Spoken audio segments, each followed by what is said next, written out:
All right, good afternoon, everyone, and good July 11th to you. I hope you had an opportunity to have a little slower pace over the last few weeks, but as we all know, the work never stops. So we're honored that you can just join us today. If you have the opportunity, you may be viewing this on the media portal, which is outstanding. And if there is a question you'd like to submit, there is a Google form that may be submitted if you have a specific question to bring up, or if you would like to check your invitation, there is also a Teams link in the invitation as well if you would like to participate and or join via the Teams link.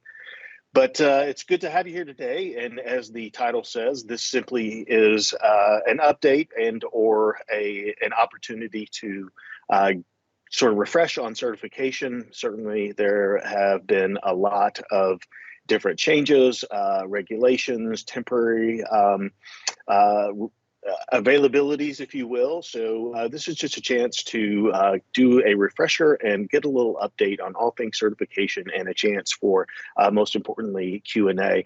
Have the excellent opportunity to hand this off to Crystal Horde and Cassie Trueblood, who are both experts in this area. So I want to say thank you to Certification and Todd Davis, as well as Megan Osborne for providing the media, and for communications and Tony for allowing us to set this up for you all. So most importantly, this is about trying to interact and just perhaps field questions that may be out there that you would like to get answers to. So with that, I will hand it off to the illustrious Crystal Horde. Thank you, Byron. Pleasure to be here today. Thank you to everybody who can attend and those that are watching on the media portal. Can I go? This is kind of one of my standard presentations, at least talking about some of the different routes. There's been a lot of updates this last year. So we'll go through the alternative routes and then some of the other flexibility options that are available for this year. So to get started, we're going to talk about the non-statutory alternative certification pathways. These are the ones you all are most used to: emergency certification, the highly qualified route to add certification, as well as the newer proficiency evaluation program. Next. So emergency certification is covered in 16 KAR 2010. Typically, this is when a district has no qualified applicants available for a position, and qualified applicants are defined, or that term is defined in the regulation as not having a person who holds the proper certification unless the superintendent has reason why a person is unsuitable for appointment, whatever that case may be. The candidate has to hold at least a bachelor's degree, and they must meet minimum GPA requirements listed in that regulation. The regulation does allow for two options for an additional issuance of an emergency certification, and that is if the first teaching assignment that they had emergency for was less than 50% of their teaching schedule, or if the initial emergency certification was issued for a short-term employment, as in after February 15th of the academic year. Now, for the last few years, probably going back to the COVID year, 1920, the board has made some allowances and flexibility with additional emergency certification. And this year was no different. Actually, Senate Bill 49, I believe it was, extended the flexibility for districts to obtain another emergency certificate for anyone who had emergency certification for the 22-23 school year. Now that Senate Bill 49, it was a very targeted group of people, only the ones who were emergency certified in 22-23 year. So following the legislature's action with that bill, the Education Professional Standards Board also took action to extend this waiver to include anyone who's previously had an emergency certification in the past, not just the ones who held emergency certification in 22-23. So regardless of how many they've previously had, as long as the candidate meets other requirements, such as like character and fitness issues, they can get another emergency, whether they had one in 22-23 or prior.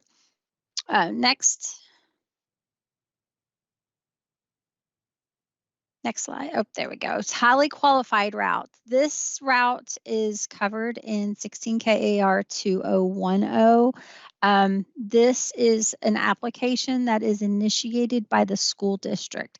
It must be a currently certified teacher. They must hold full certification, not a statement of eligibility. They can't be on a temporary provisional. That's got to be a professional or maybe the older standard certificate. They can use this route to extend or add their certification in the areas of middle school English, math, science, social studies, and at the high school level, the sciences are the content specific to biology, chemistry, physics, earth science. It can also be used for a health or PE teacher who holds one of those two certifications but doesn't have the dual cert health and PE. So there's a few options. It is limited just to these. Someone who is elementary certified can extend up to middle school. A middle school content teacher can extend up to high school, or a high school teacher can extend down, or they can add another content. Maybe you've got a teacher who had a bachelor's in English but pursued certification as a special ed teacher. If they've got that content background in their content area and they can pass the corresponding praxis test, they can pursue this route.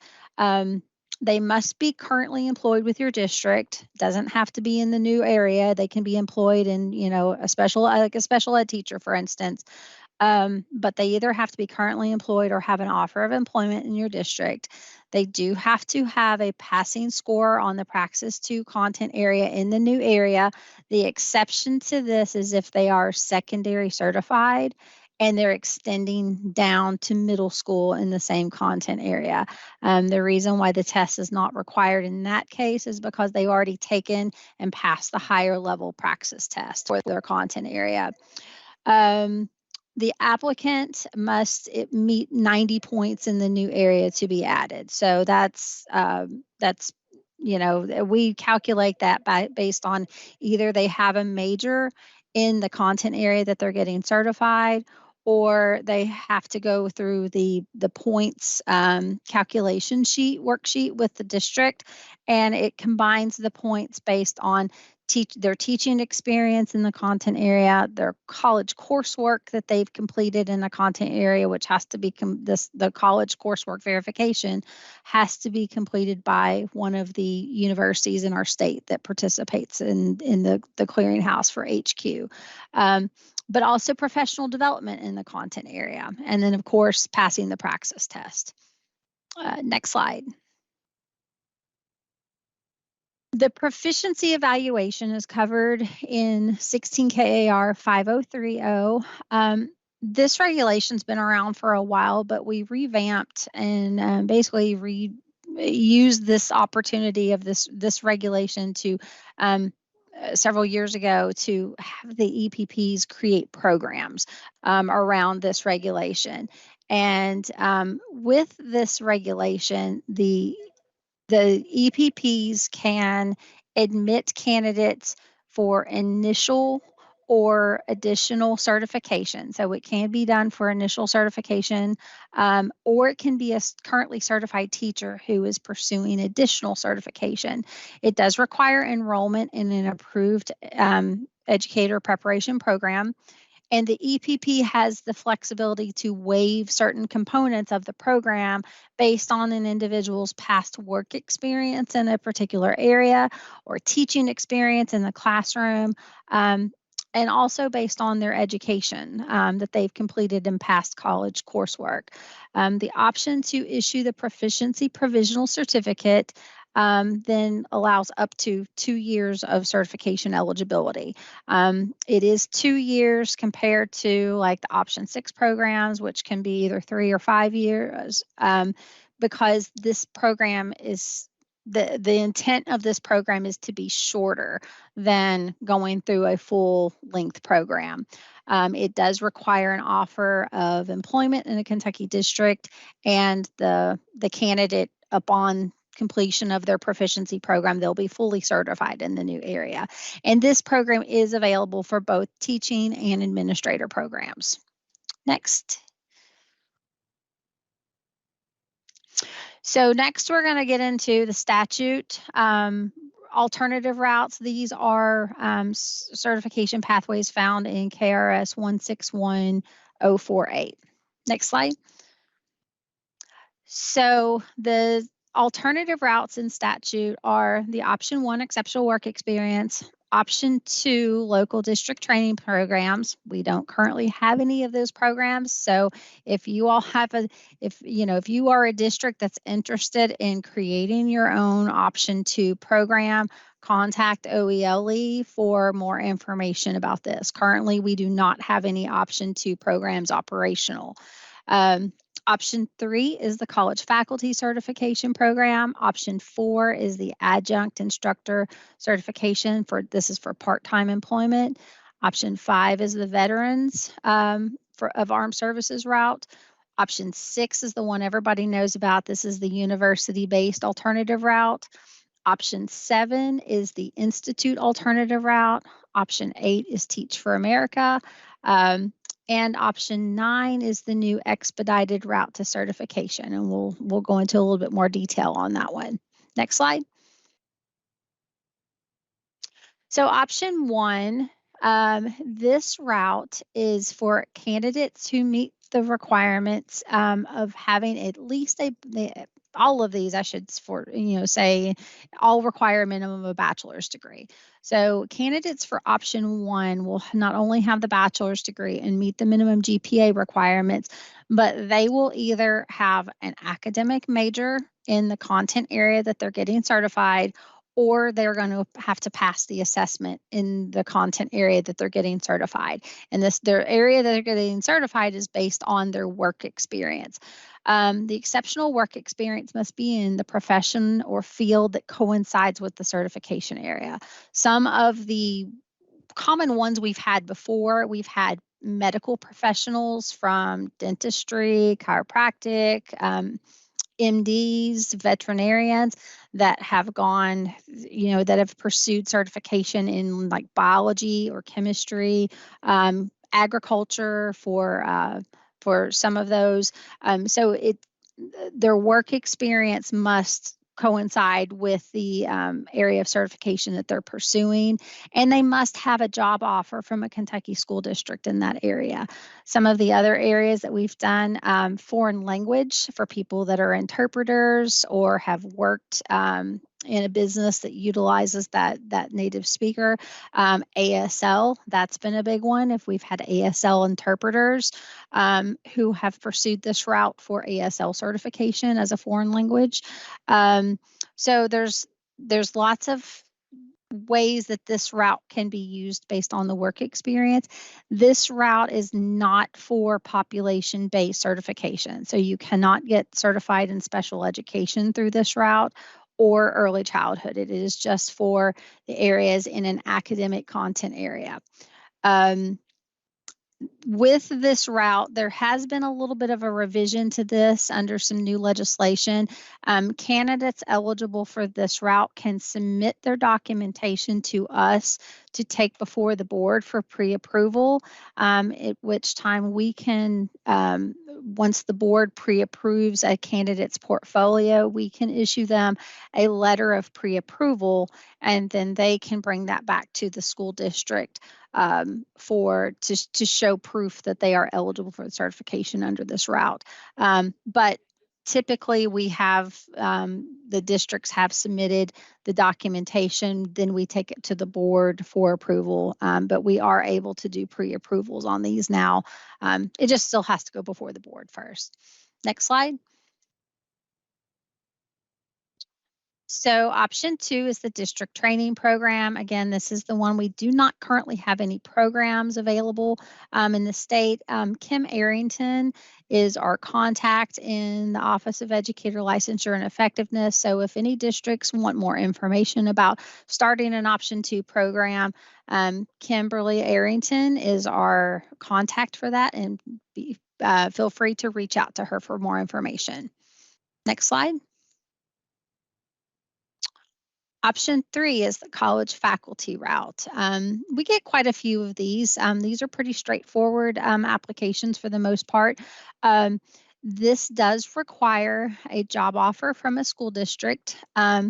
Eligible candidates must have at minimum a master's degree, or it can be a doctoral degree from a regionally accredited institution. They must have an academic major in the content area for which they are seeking certification, and certification is being sought.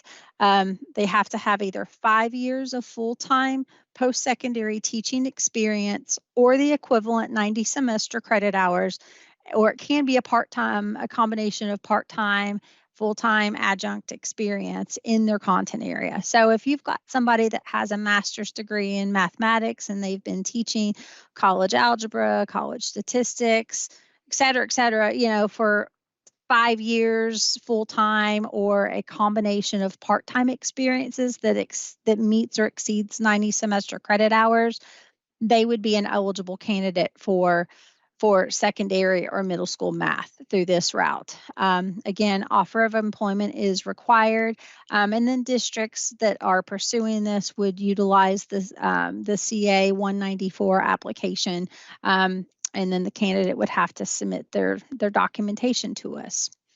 Next slide. Option 4 is adjunct instructor certification. This alternative route, it does not lead to full certification. So it's not a pathway for somebody to get fully certified. This is just a year by year certification option to maybe fill a gap. It is a part-time employment. So this cannot be for somebody who the district is wanting to employ as a full-time teacher. They must have at least a bachelor's degree from a regionally accredited institution. They must meet the same GPA requirements, and they must have an academic major or a passing score in the academic content assessment in which the area that they are pursuing. The part-time employment, again, that's the kicker here. The district has to do I believe it's can't think of an orientation for new teachers, and that has to be done, I believe, each year that the adjunct certification is completed on behalf, submitted on behalf of the educator.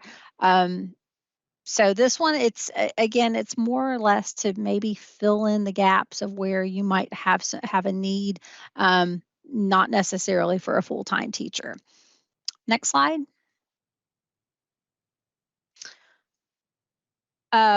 This is just some more about the option 4. So they have to be if you're hiring an adjunct instructor for an occupation-based area, they must be at least a high school graduate and have 4 years of occupation work experience in the specialty area to be taught.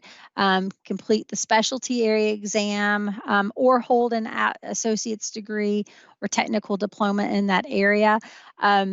You would want to reach out to the Office of Career and Technical Education to find out if there is a specific specialty area exam. I know some of those NOCTI tests are required for some areas, but some areas don't have a particular exam requirement. So I would reach out to Carmela Clark in OCTE to find out if there is a particular test required. But as with the traditional content areas, an offer of employment is required for this route also. Next slide. Option 5, the Veteran Armed Services. Eligible candidates for this route must have at least a bachelor's degree from a regionally accredited institution. They have to meet the same GPA requirements. And then they would also have to have either an academic major or a passing score on the academic content assessment in the area that they're seeking certification. They must be honorably discharged from service with either a DD 214 or a National Guard Bureau Form 22. Current members of armed services with 6 or more years of service. If they are honorably discharged, it can be less than 6 years. Like if somebody serves 4 years and has an honorable discharge, they are eligible. If they are currently a member of the service, National Guard or reservist, and they would still qualify. Next, please. Option 6, this is the university-based alternative route. This is the one that most people are aware of. In most districts, I probably at this point have had multitudes of option 6 teachers come through their ranks. This requires at least a minimum of a bachelor's degree because it is a graduate program. They have to meet the minimum GPA requirements. They must be enrolled in an approved university that offers an option 6 pathway. There are only Kentucky institutions are approved for option 6. We do not have any out-of-state option 6 partners, although we do now have out-of-state universities that have approved programs through the state authorization reciprocity agreement, which is referred to as SARA. The out-of-state institutions are not approved for option 6 pathway. So make sure if you are employing a teacher through option 6, or if they say that they're going option 6, just if it's an out-of-state school, then you might want to check that twice. Some academic content areas may require a major in the content. Elementary, special education, and IECE do not require the candidate to have a specific major in the area in order to be admitted into those programs. But if you've got somebody that's pursuing, secondary mathematics, they may have, their university may require them to have a major in the content area before they're eligible for admission to that program. And of course, an offer of employment is required in this area for this route. And we may get into this later, but I want to mention it here as well. There was, Cassie, I believe it was House Bill 319 that extended the alternative routes. Is that the right bill? Or Senate Bill 49 actually was the one that same extended the renewal periods for both option 6 and option 7. But specifically as it applies to option 6, in the past, these candidates have been limited to the 1-year initial issuance of the temporary provisional with 2 renewal periods. That has now been extended so that an individual can be certified up to 5 years under the temporary provisional route. However, due to federal IDEA regulation, the regulations around this have had to limit that for special education certificates, including IECE, because to comply with IDEA, a teacher pursuing alternative certification in special education can only assume function as a teacher for 3 years. So that extension under Senate Bill 49 does not apply to special education certificates. Thank you for that clarification, Cassie. We had a lot of legislation updates this year, so keeping the bills straight is sometimes I rely on Cassie a lot for that.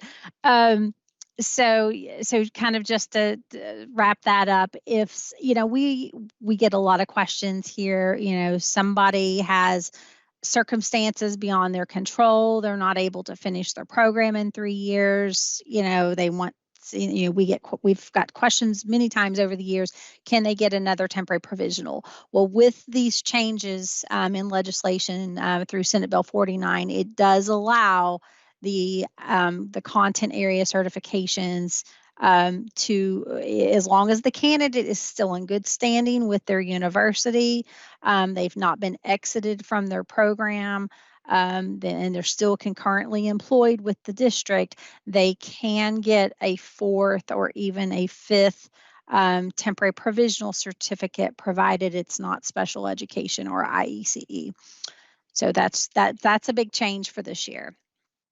Next slide, please. Option 7 is the institute alternative route. I'm not sure which university or if we've got any new approved providers. I know currently we have one school district, and I believe CKEC is the co-op EPP partner that we have that currently has the Option 7 programs. But candidates through this route, they must meet very similar requirements for admission as the Option 6. They must have at least a bachelor's degree from a regionally accredited institution, meet the GPA requirements. These candidates do have to pass the CASE admission test scores. This is the core academic skills for educators.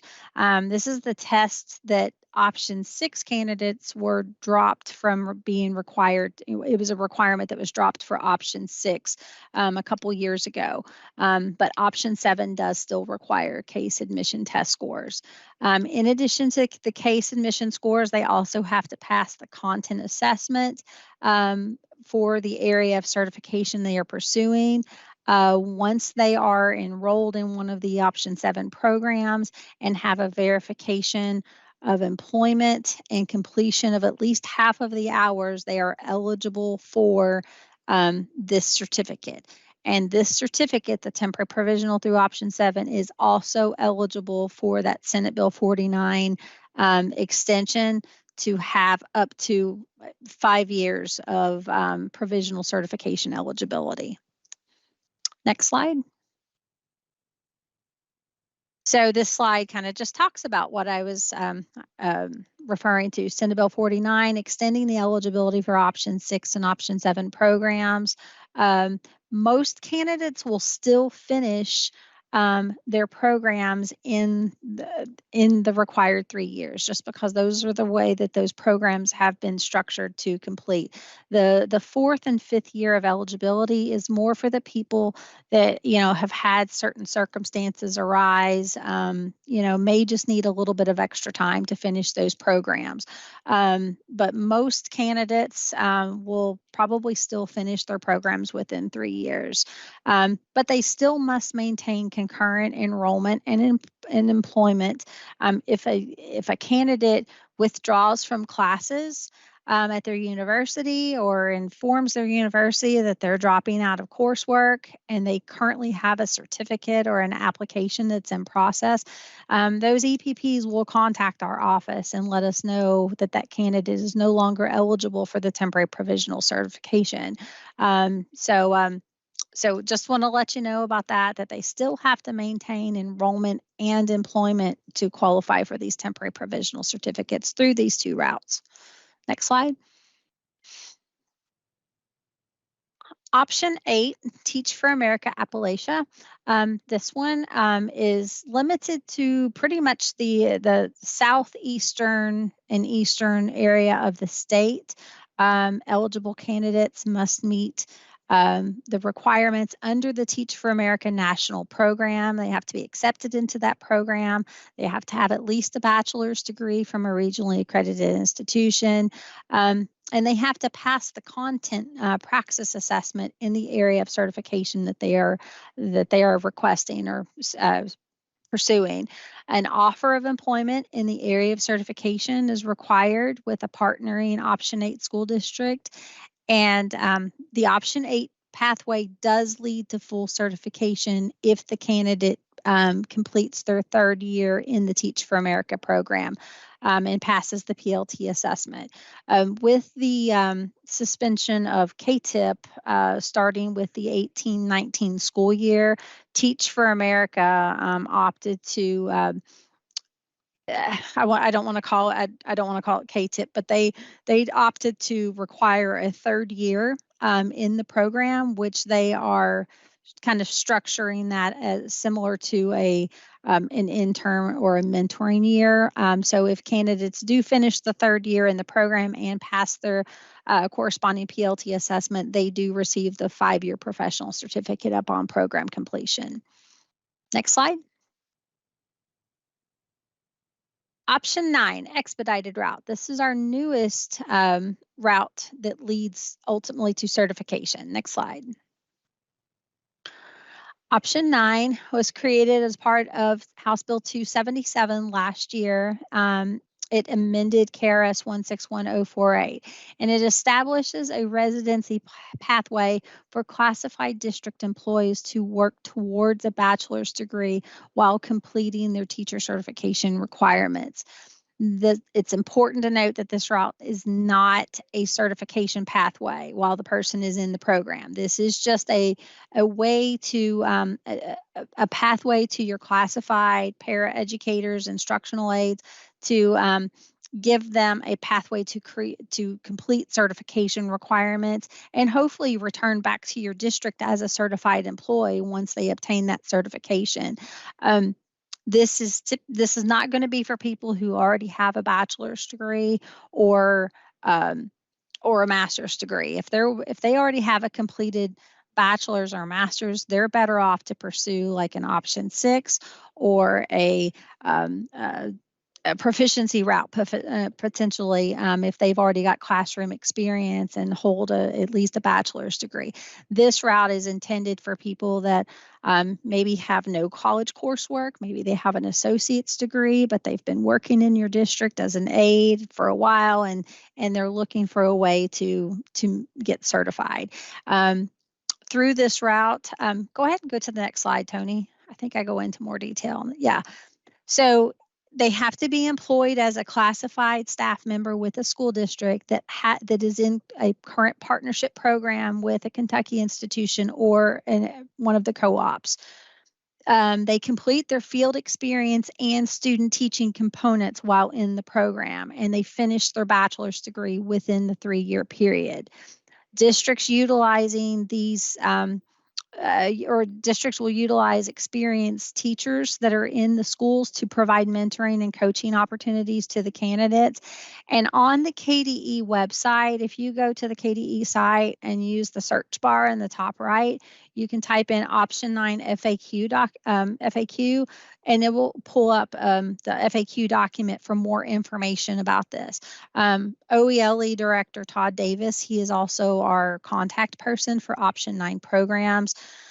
I don't even recall how many programs that different district partnerships we have with option 9 programs, but we've seen a lot of these in our last few EPSB meetings. So if this is something that your district is not already participating in, you might want to take a look at this as an option to kind of grow your own from your classified staff. Next slide. Now this was as of a month ago. I don't know if we have any new EPPs that are participating in this, but as of about a month ago, Campbellsville, EKU, Kentucky Christian, Midway, NKU, University of the Cumberlands, and University of Louisville are the option 9 EPP providers that have launched or got approved programs. And I believe a couple of those are in partnership with local co-ops. Cumberland's, for instance, their programs are pretty much just a partnership directly with the school district. But I believe EKU and maybe Kentucky Christian have partnerships with some of the local co-ops for their program. So if you find one of these EPPs that has a program model that would work for you all, reach out to them for more information. Next slide. So now we'll get into some of the other updates. Next slide. Certification assessments. So at the December 2022 EPSB meeting, the board voted to adopt a -1 standard error of measure scoring policy to meet the requisite Praxis scores through December 31st of 2023. So at that time, we are going to take back to the board information on the people that were able to become certified using this this new scoring policy. I don't know what the numbers look like yet, but we've had a lot of people that have been positively impacted with the new -1 standard error of measure. Essentially, it lowers the required minimum score, or it expands the passing score range on that, and it's helped a lot of people so far. So more on that to come, but this is going to be still in place at least through the end of the current year. At the April EPSB meeting, the board voted to amend the regulation for the test, the length of time that Praxis test assessments are valid. It used to be that those were valid for 5 years from the assessment date, and that has been extended to 10 years, as long as the person has taken the same test. If they've taken a completely different test that is no longer the test used for certification, that is not what this does. It just extends the test that they took if the test is still the same. And finally, the admission assessment is no longer required for option 6 or other graduate level initial certification programs. This has been in place for a couple years now, but it's always worth mentioning. Next slide.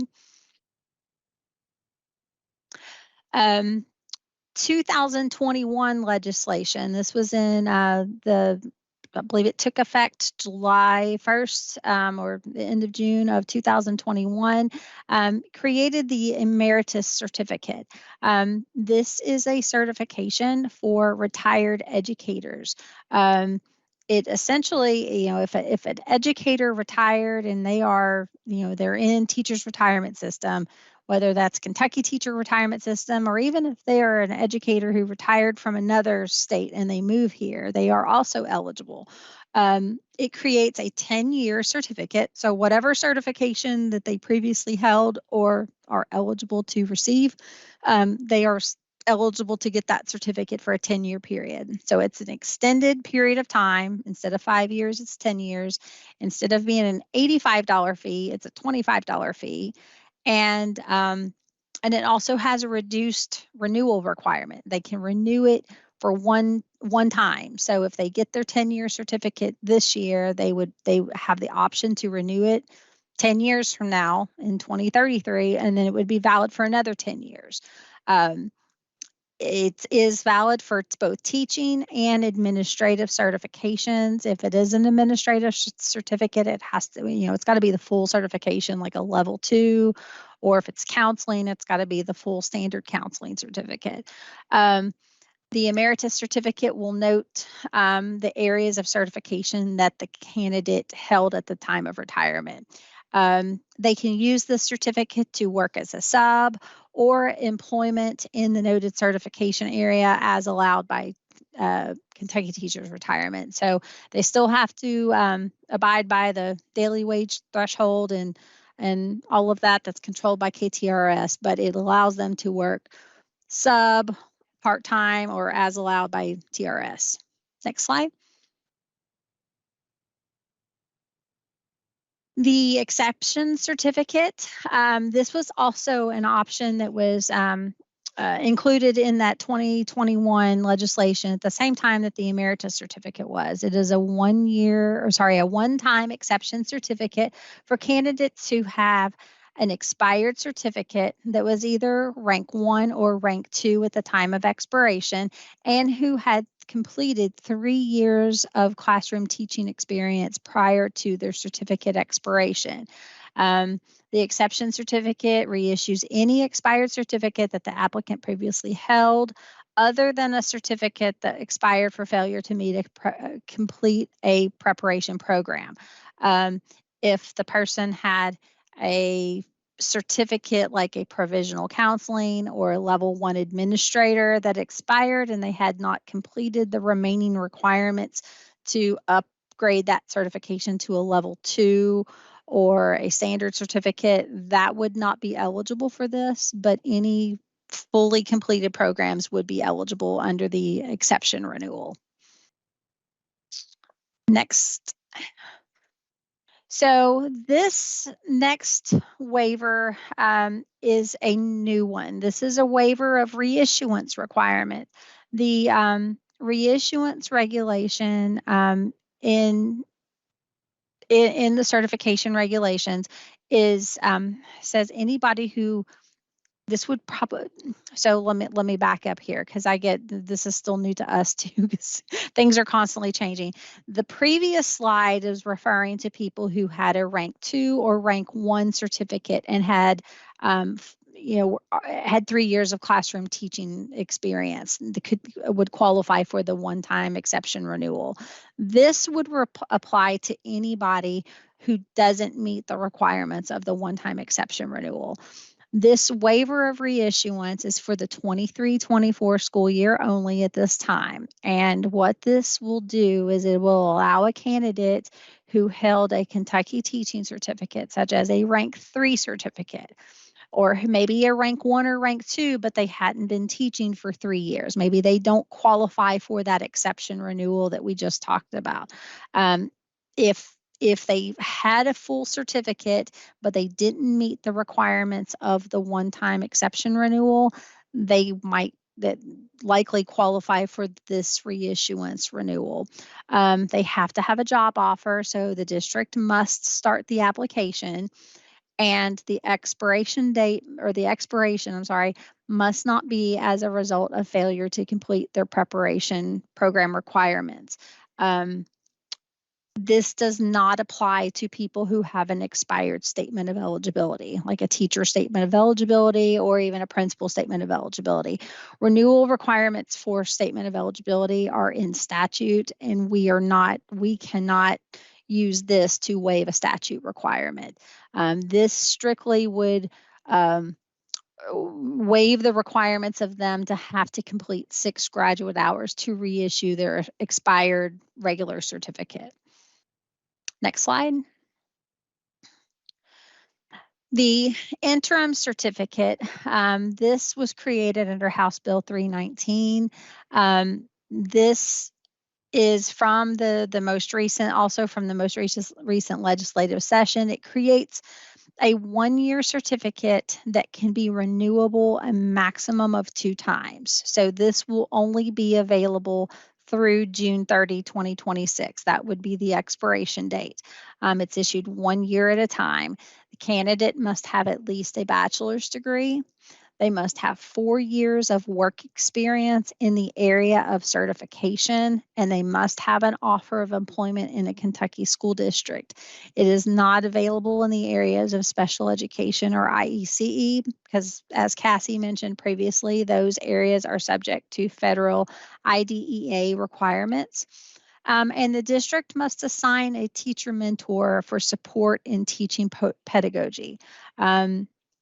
So this is a new one. We are still creating this, in the process of creating the certification application pathway for this, but that should be operational sometime this week. And yeah, this is a new one. Next slide. Another flexibility that has been extended for this year is using student teachers as emergency subs. Experience as a student teacher, this has for the last probably 3 years, I think. This has been something that the board has approved for to extend this, ongoing for the last few years. It is subject to the university's requirements and their allowances. So wherever the student teacher is enrolled, their university will allow them to, or potentially allow them to use some of their substitute teaching days or their student teacher days where they can also work as a sub. I believe most districts are familiar with this now. They do have to apply to be a substitute teacher, so they must have that valid substitute teacher 1-year certificate in place. And then again, subject to their university's requirements. Some universities may not have a cap on the number of days. Others may say, no cap. They may let the person use all of their student teaching days as a sub. That's going to be a conversation that the candidate has to have with their university.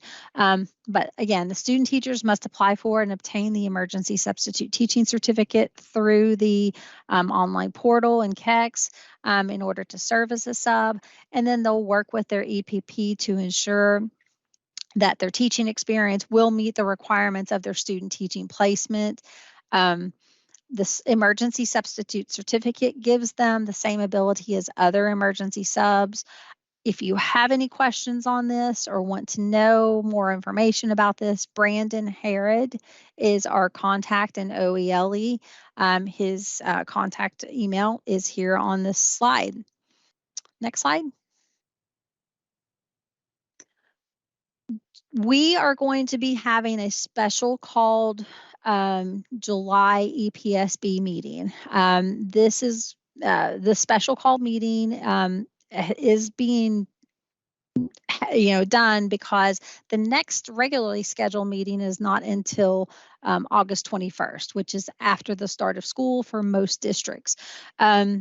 We've got certification waivers, we have alternative routes, and we have character and fitness cases that have to be resolved and handled before the start of school year. So if your district has any waivers or has any questions or alternative routes, particularly the option 1 is what we're referring to here, that you would want to get on the July 21st agenda, those waivers, or the option 1 candidates would need to be submitted to Todd Davis by July 13th. That's 2 days from now. It's not much turnaround time, but that gives Cassie and team adequate time to get the agenda submitted and get that published before the July 21st special called meeting. Next slide. So questions and contacts on this here, we've got Byron Darnell, our Associate Commissioner, Todd Davis, our Director, and Cassie Trueblood. We also have for general certification questions, the phone number for certification, as well as the certification general inbox.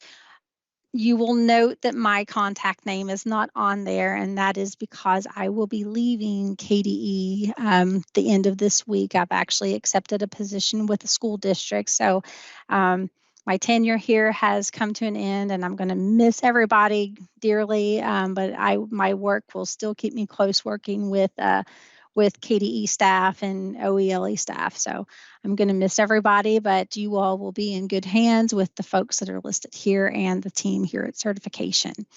And that is all I have. Crystal, one thing that I didn't think about when we were compiling the slides here, but I think people may have some questions, is also that Interstate Teacher Mobility Compact. Oh, yeah. That was another thing that was a part of the last legislative session, especially House Bill 319 adopted that.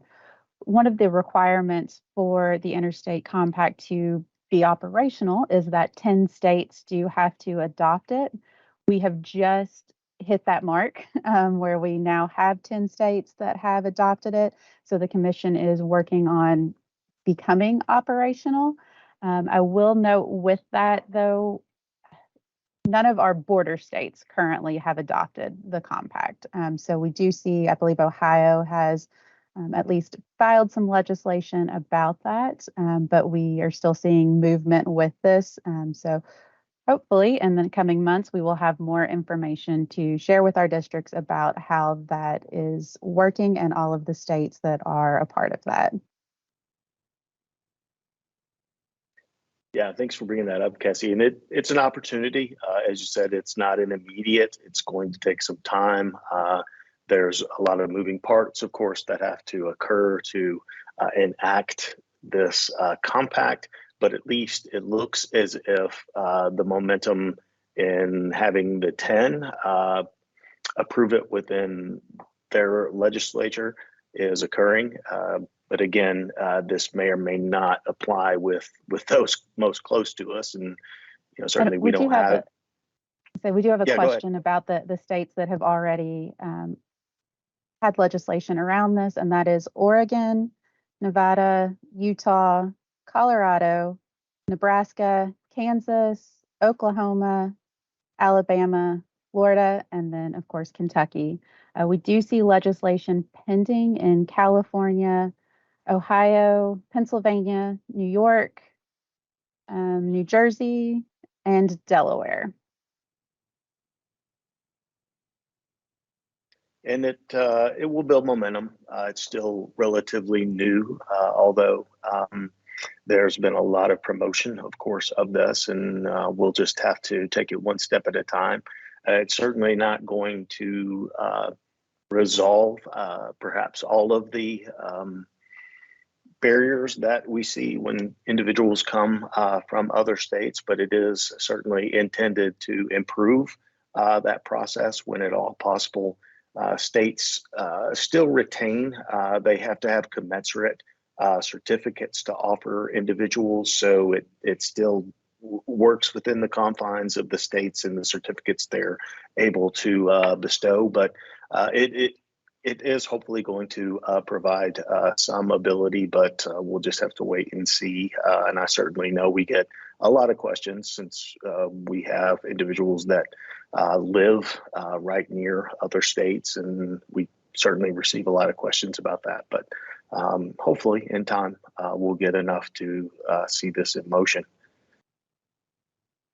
It looks like we do have two questions that have come in. One about sharing the slides from today's meeting, which I know we will work with Tony to get those sent out. And then the second, is there a way for a candidate to attain a provisional certificate if they pass one of two areas of emphasis on the praxis, specifically middle school level, where two areas are required? And I can answer that if you I'll give it a shot. So some of the universities, if the candidate is coming from a Kentucky EPP, there have been some there's been some movement, I know, in the past where if the EPP requires the person to pass all of the assessments in order to be certified in both areas, or whether if the person passes the PLT and one of their content assessments, that they may be willing to make the recommendation for one area. I think that's a conversation that needs to happen with the EPP, because that's likely going to be based on how they have their program structured. And if I remember correctly, Cassie, wasn't there an EPP that brought a waiver to the board previously, or maybe that because they wanted to change, that they previously had their program structured that you had to pass all of the assessments, and they changed it to where they could recommend separately if the candidate completed only one of the assessment areas? We have had some of our EPPs recognize that and move towards recommending individually once they have completed one. The other option I was thinking of there, Crystal, is the certificate that's available when an applicant has taken but failed to successfully complete the assessments. Yes. And that 1 year conditional certificate that is available. Yeah. So if they have taken all of the tests required for the certification area and they've not passed one or more of those required tests, then the district could submit for a 1 year conditional certification. Now, with that, the district has to work with that candidate to provide a plan of technical assistance to assist them with passing their praxis during the year. But that would be one way, outside of emergency certification, of course, to get that individual certified for a year.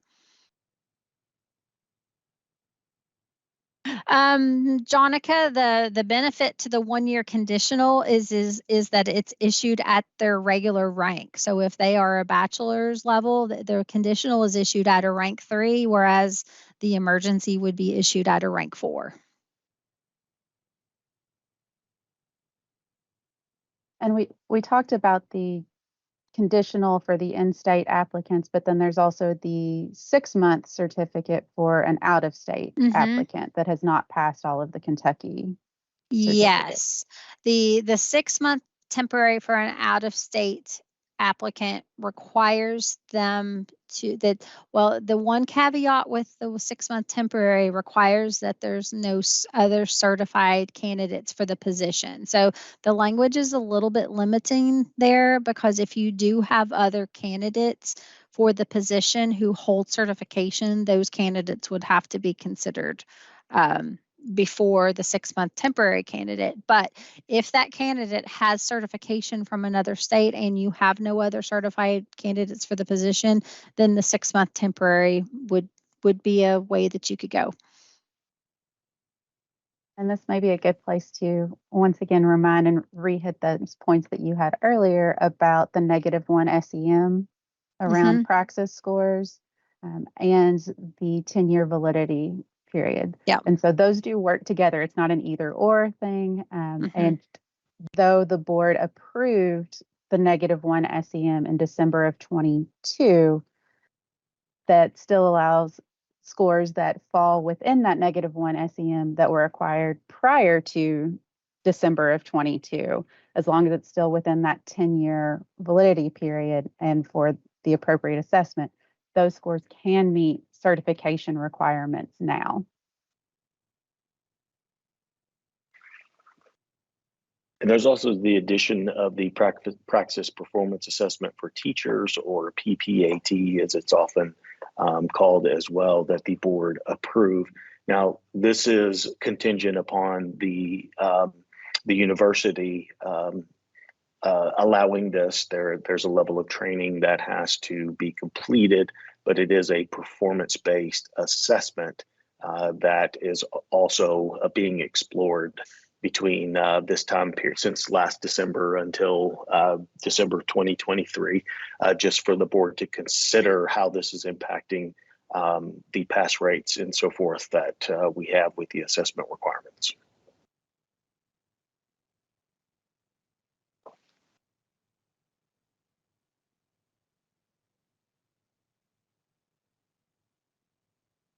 And I definitely want to just, while we have a pause, if we don't have any other questions coming in. I know it's a lot. There's just a lot, and it's dense, and there's no easy way to sort of deliver all the details that come with our statutes, and then of course their accompanying regulations. But certainly, I cannot express my gratitude and just the level of service that our certification provides throughout the state, and with our educators and soon to be educators. They really do a phenomenal job at doing their very best to try to be of assistance.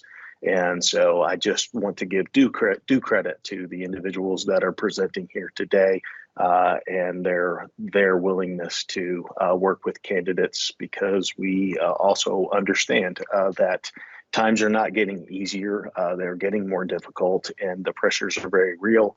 And the best case scenario is each and every one of us wants the most talented individual in every classroom for all of our students, because they deserve it.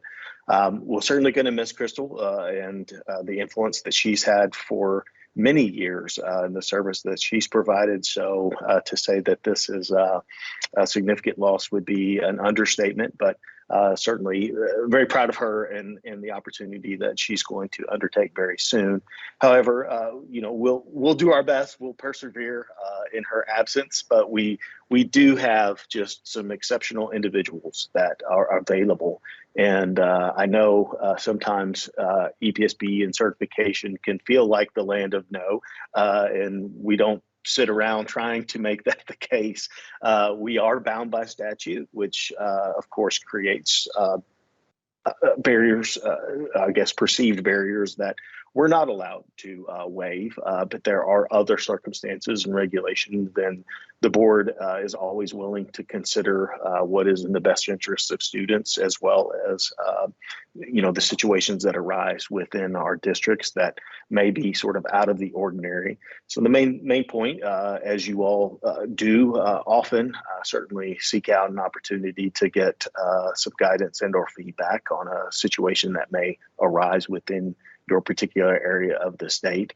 And we also have, although again, no system is perfect, but with the new credentialing system, it has really, I think, delivered in a manner that we had hoped in terms of volume and being able to process. Turnaround times are really, in a lot of cases, without something that would need further inquiry, it is within a day or two as far as being processed and back out to the individuals. So I guess the turnaround and the volume has really been much better compared to what we would normally see during this time of year also. So we're reaping some of the benefits of the new credentialing system also. So that's another highlight that we want to make sure we put out there.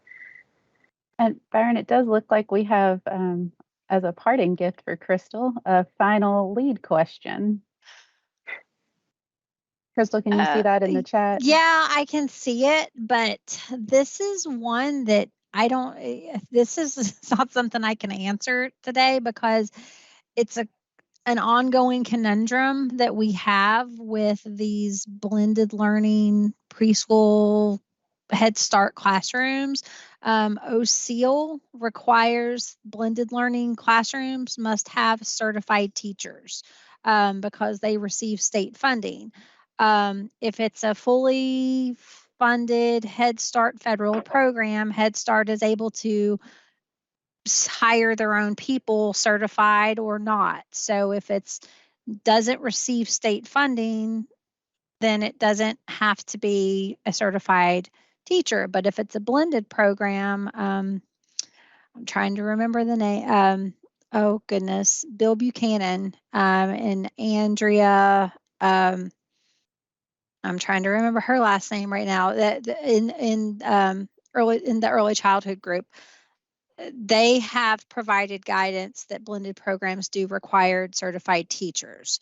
So if you've got a teacher of a blended program and they're not certified with an IECE certificate, they're not going to clear lead. Whether if they're certified, if they're not certified, or if they're certified but they're not certified for IECE, they're not going to clear lead if it's in a blended program.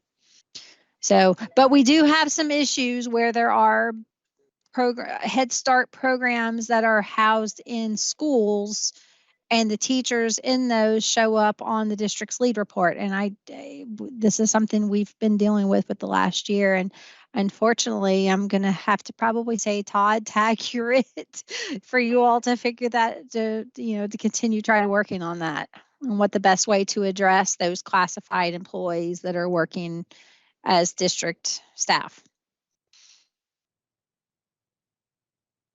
And it's probably also appropriate to just offer up the praise for working on improving the lead process and how it's reported, and making it more of an ongoing, real-time, instead of a one-time, one-stop lead report that most districts and most of us are used to. We still have to report, we have to provide an official report, but the goal has really been that moving into this past year, letting it be something that is just done at the moment in real time, as opposed to sort of a lag thing that most people don't always look forward to in terms of reporting. So hopefully some of those changes over the last year have made some of the lead process a little less arduous. At least that is the intended goal.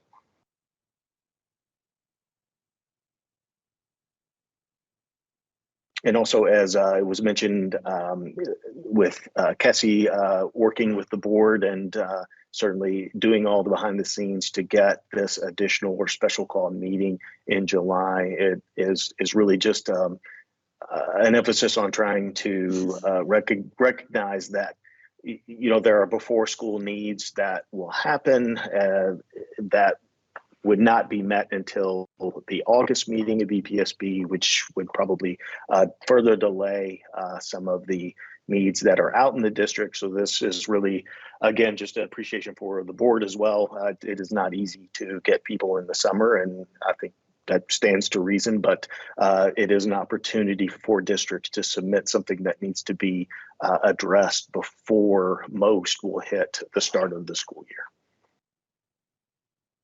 Dr. Darnell, I was just going to mention that we will give, if you've received an invite or if this was calendar and like shared with anybody, we'll feel free to send out the PowerPoint to anybody who would like it. And if anybody else needs it, just feel free to contact anybody that spoke today, and we can make sure that we get that to you. Just wanted to put that in. Yes, most definitely. And of course, all hands in here that help make this possible are most appreciated. And something that I've definitely learned from a department standpoint that very purposefully the department does not have many, very, very, very minimal email listservs, I guess is the easiest way I can describe it. And the reason for this is for security reasons. So not keeping large quantities of emails in one list. And that really is a cybersecurity attempt.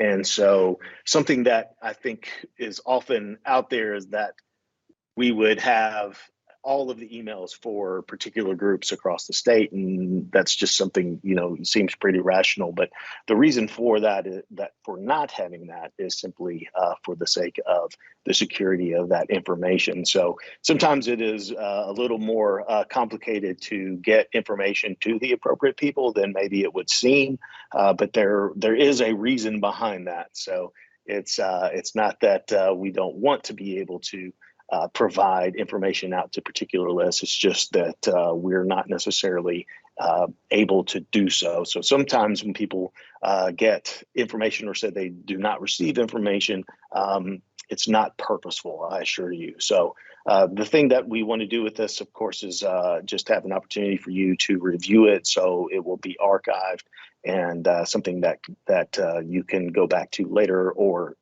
share with someone that may need it within your particular organization.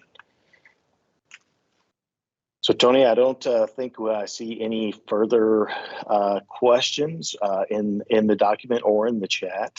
Yeah, I don't think there's anything else. And then always just put in the chat, as always, all of our webcasts, our advisory councils, EPSB meetings, Kentucky Board of Education meetings, most all of those are recorded and archived on the KDE Media portal. So if you need to go back to this webcast or share it with your staff, you should be able to do that. It is on our KDE Media portal, which is on YouTube channel. So I think you are clear to go with questions. All right. Well, again, thank you everyone for tuning in, and hopefully this provides a level of detail, maybe more than you wanted in certification world, but we're always here. We have wonderful people that are willing to assist in any way that we can. So I thank each of you, and I hope that you get a little bit of slower time before we hit the new school year season, and just thank you to each and everyone internally that provided information to make this possible. So we appreciate you, and be safe out there. And as always, feel free to reach out to us. Everyone have a wonderful day.